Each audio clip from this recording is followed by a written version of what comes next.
Persuasive Speech. Unfortunately, I didn't have a full audience like I intended, so I only have my daughter here, but I will attempt to do my speech as if I have a full audience.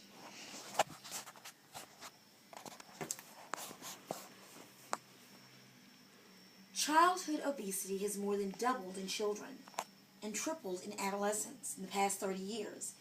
This bluntly means our children may not outlive us. Some of you are parents, and some of you will be parents over the next few years. This applies to you now, not later. I work with kids all the time, and I can attest to the increasing inability of our children to perform simple activities. Running, playing football and basketball, or just horsing around. As a youth sports league officer, program director, and school football team administrator, I've seen obese kids from all walks of life. Childhood obesity is a growing, severe problem in the United States, and the accountability lies on you and I to provide healthier options so that our kids will live long, productive lives. I intend to provide valid reasons why childhood obesity is destroying our youth from the inside out through debilitating health issues, depression, and social isolation. Obese children suffer from a variety of different physical ailments. Obese youth are more likely to have risk factors for cardiovascular disease such as high cholesterol or high blood pressure. In a population-based sample of 5 to 17-year-olds, 70% of obese youth had at least one risk factor for cardiovascular disease. Understand that obese children generally become obese adults. Long-term health concerns contribute to an increased risk in many types of cancer, including cancer of the breast, colon, endometrium, esophagus, kidney, pancreas, gallbladder, thyroid, ovary, cervix, and prostate, as well as multiple myeloma and Hodgkin's lymphoma.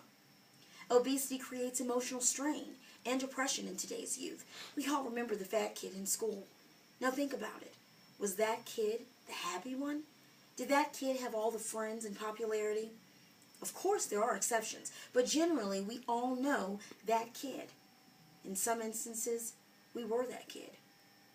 The truly unfortunate aspect of today's society is that kid is now not so abnormal. More and more kids are obese, so that fat kid could be your kid.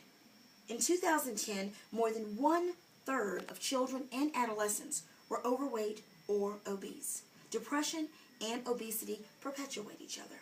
The more they eat, the more depressed they become, and the more depressed they become, the more they eat. Childhood obesity leads to social isolation, going hand in hand with depression.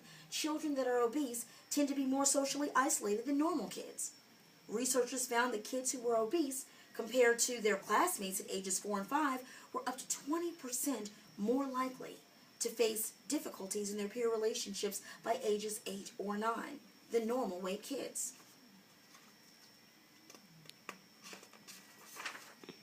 Childhood obesity, though, is not a condition that can't be corrected. There are many ways that we can negate this disease.